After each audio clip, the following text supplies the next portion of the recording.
हेतु परिचय। श्रीमान महेश जी वैष्णव, आप अपने इस वर्ग के सर्वाधिकारी के नाते हम सभी के मध्य में और आज के इस कार्यक्रम के अध्यक्ष के रूप में हम सभी के मध्य में श्रीमान सतीश जी वैष्णव, आप अपने इस प्रांत के सह प्रांत बौद्धिक प्रमुख के नाते हम सभी के मध्य में आपसे आग्रह कि छत्रपति शिवाजी महाराज के चित्र पर पुष्प अर्पित कर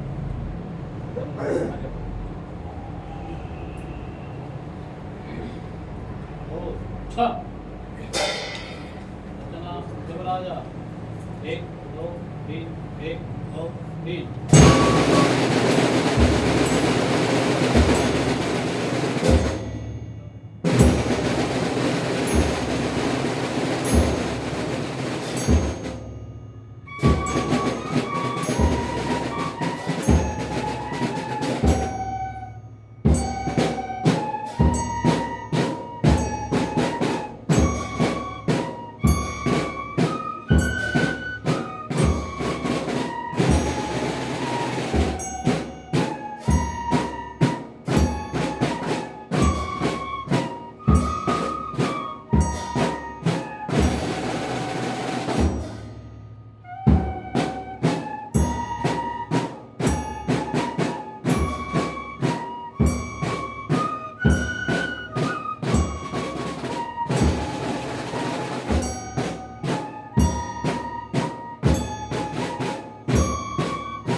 अच्छा स्थलवाद्य भाषा 1 2 3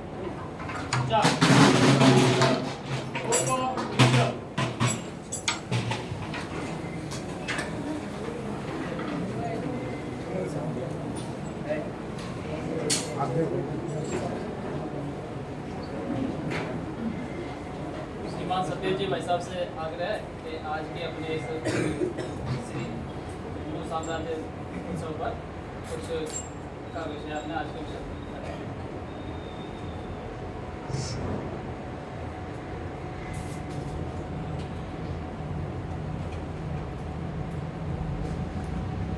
हिंदू साम्राज्य दिवस के पावन अवसर पर आज के कार्यक्रम की अध्यक्षता कर रहे हैं महेश जी भाई साहब, हमारे प्रांत के सह प्रचार प्रमुख और इस घोष वर्ग के सर्वस्व आदरणीय कीर्ति की अन्य पदाधिकारी बंधु, प्रिय स्वयंसेवक बंधु, हिंदू साम्राज्य दिवस यह शब्द हमारे मन में एक नवीन उत्साह का संचार करता है। राष्ट्रीय स्वयंसेवक संघ ने अपने वार्षिक पंचांग में इस कार्यक्रम को सम्मिलित किया है और वर्ष प्रतिपदा के बाद यह दूसरा हमारा कार्यक्रम है।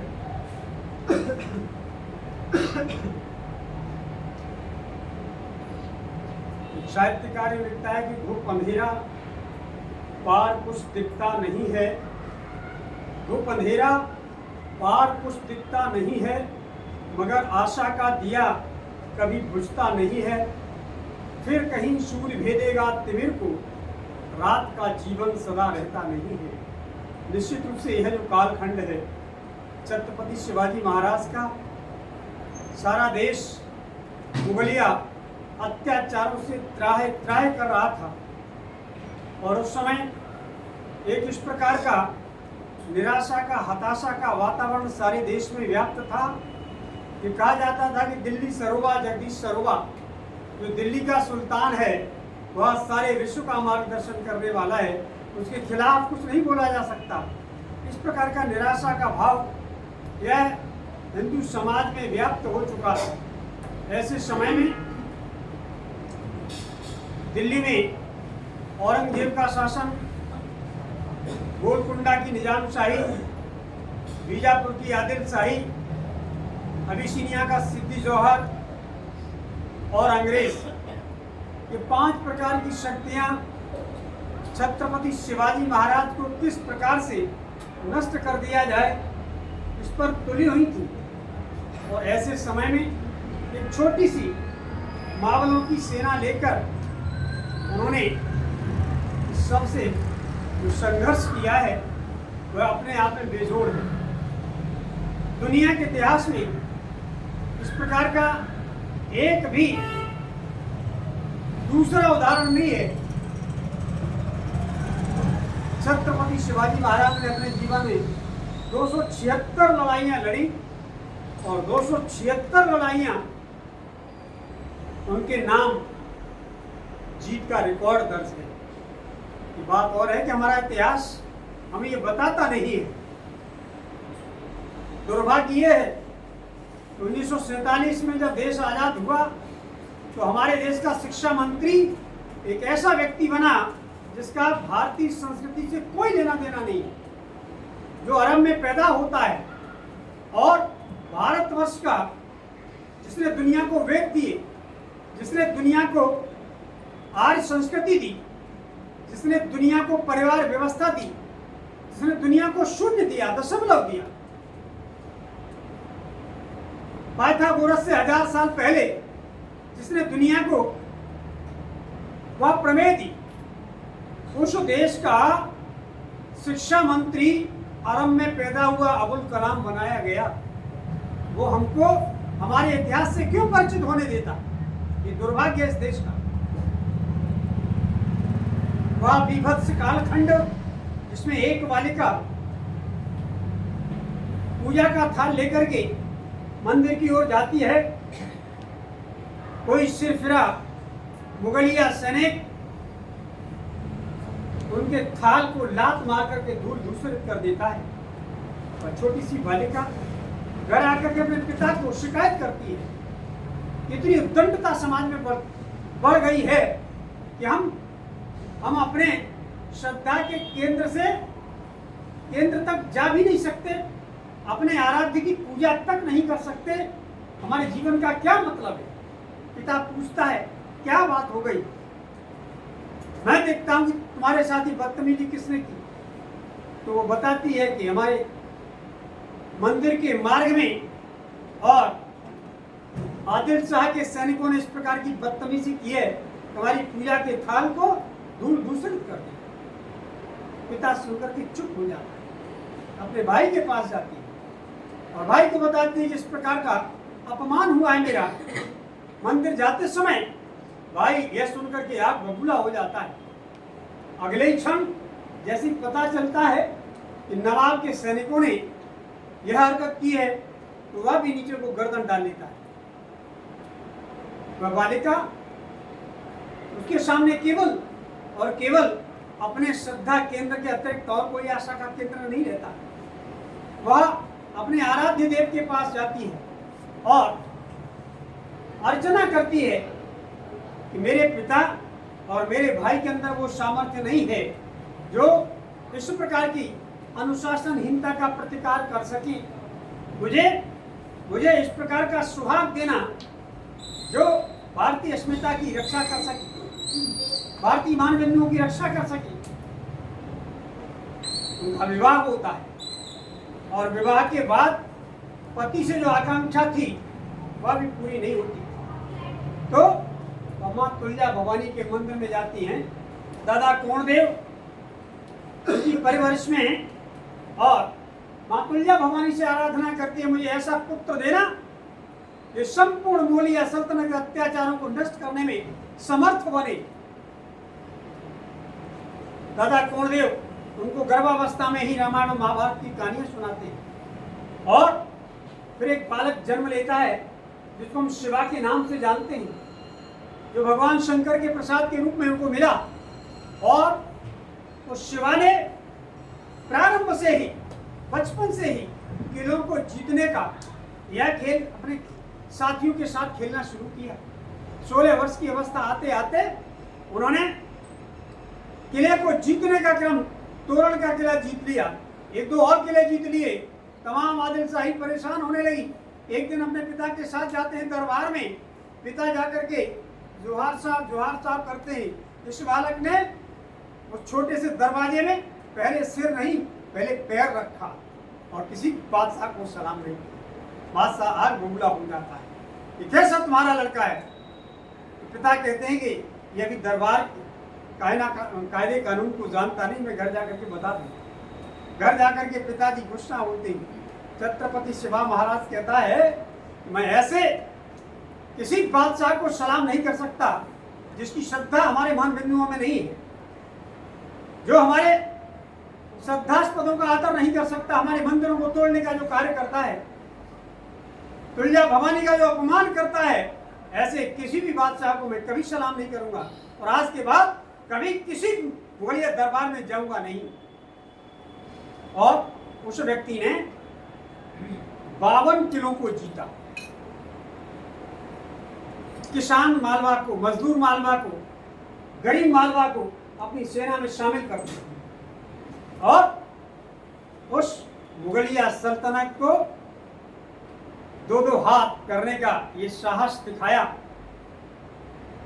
साहित्यकार कहता है कि आजादी के इतिहास में स्याही के कायल, आजादी के इतिहास में स्याही के कायल, वो लाल खून से युग युग रखे जाते हैं, कायर करते हैं संध पत्र पर हस्ताक्षर, जो वीर पुरुष को उनमें आग लगाते हैं।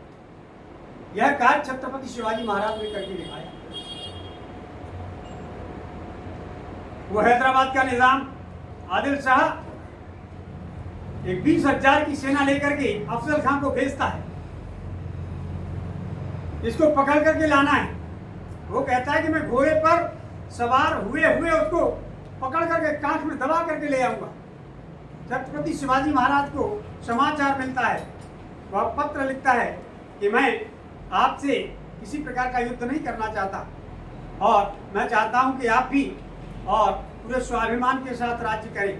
छत्रपति शिवाजी महाराज उस पत्र का उत्तर उसकी भाषा में जैसा वो चाहता है वो देते, लेकिन हाथ में बगरखा पहन करके जाते हैं, क्योंकि वो जानते थे कि मुगलों पर, मुसलमानों पर कभी भी विश्वास नहीं किया जा सकता। और वो अपने कमर में कटार लगा करके आता है। छत्रपति शिवाजी महाराज से जैसे ही हाथ ऐसे बढ़ाता है और अपने कमर में छिपी हुई कटार को निकालता है, उससे पूर्व छत्रपति शिवाजी महाराज उस बगनखा को पेट में लगाते हैं और पूरा पेट फाड़ के रख देते हैं, हाथों को बाहर निकाल देते। 7 फीट 7.5 फीट का है वो, 5 फीट के छत्रपति शिवाजी महाराज, उसकी सेना में हाहाकार मचता है। ये कार्य करके शिवा ने वो कार्य किया तो दुनिया का इतिहास बन गया।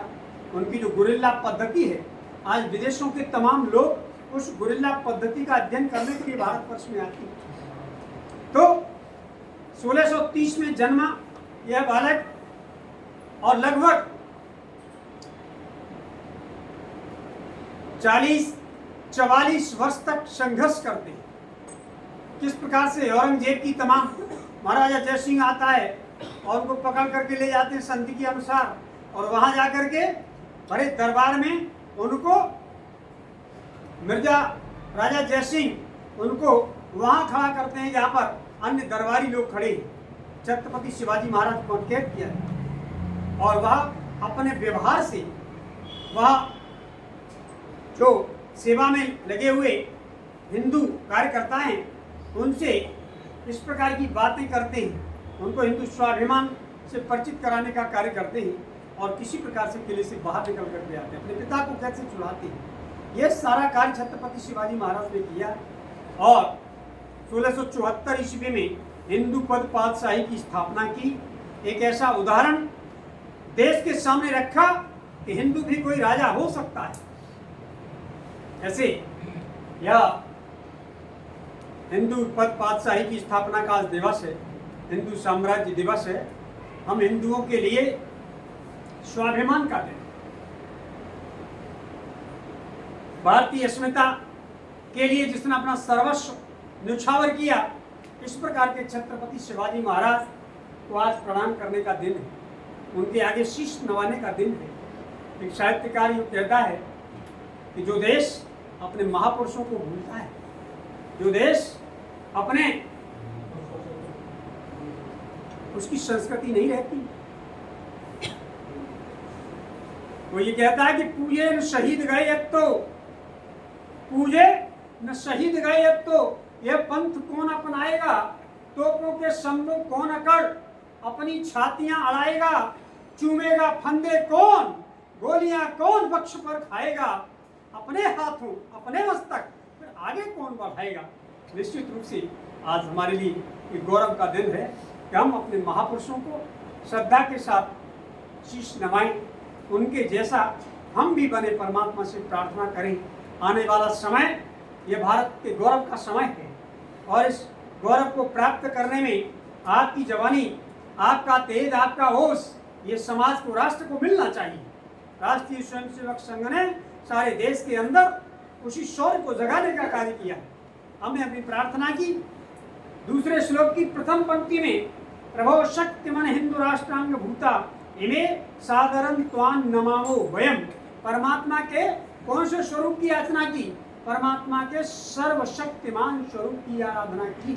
हमको शक्ति दो, अजय यांच विश्वस्य देहि शक्ति, हमको विश्व की अजय शक्ति चाहिए। आज कोरोना के बाद दुनिया ने हमारे नेतृत्व को स्वीकार किया, इसलिए आने वाला समय हमारा है, आने वाली सदी भारतवर्ष की सदी है, उसको और अधिक गरिमामय बनाने का कार्य ये हमको आपको मिलकर के करने की आवश्यकता है।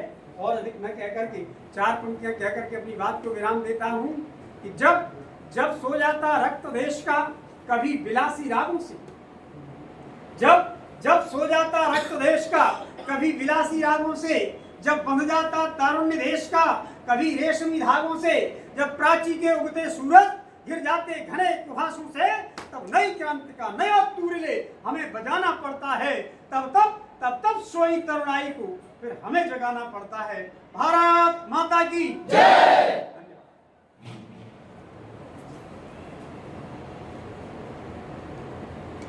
अभी प्रार्थना करेंगे, प्रार्थना के बाद में भीख गिराने के बाद आराम में आएंगे और फिर एक एक करके अपने हम सब लोग शिवाजी महाराज की चित्र के समक्ष पुष्पार्चन करेंगे। ठीक है, तो अभी प्रार्थना करेंगे।